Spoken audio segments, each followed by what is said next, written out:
कि जमाना कैसे करेगा मुझे नजरअंदाज।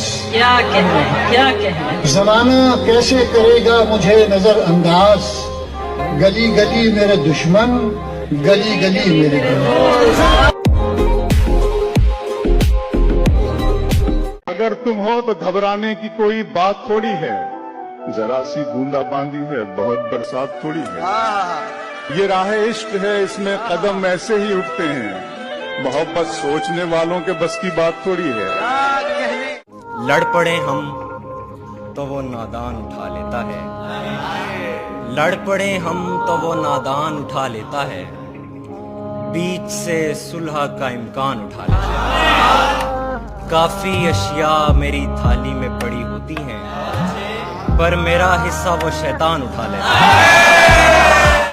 हमने समझा था जिंदगी तुमको, हमने समझा था जिंदगी तुमको, था का मतलब तो तुम्हें आता है।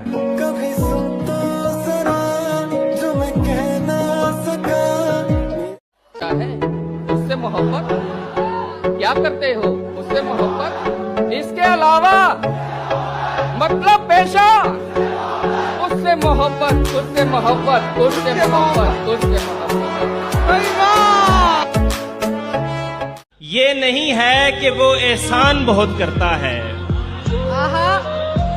ये नहीं है कि वो एहसान बहुत करता है, अपने एहसान का ऐलान बहुत करता है। वाह वाह वाह। आप इस बात को सच ही न समझ लीजिएगा, वो मेरी जान बहुत करता है।